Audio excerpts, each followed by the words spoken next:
একটা সেইখানে মারামারি গেছিলাম, আমি শুনে এখানে চলে এলাম।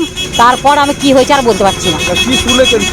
আমি শুনেছি কি ছেলে একটা কি ছেড়েছে না, কে আমার ছেলের নামে কে ভাইরাস করেছে। আমার ছেলে ওই সব অন্যায় ছিল না, আমার ছিল না, আমার ছেলের হয়ে তারা করেছে, আমার ছেলেকে পুরো ফাঁসিয়ে দিয়েছে। এইগুলো আমার মেয়ে সব। আর এদিকে বল, তোরা বল। আপনার নাম?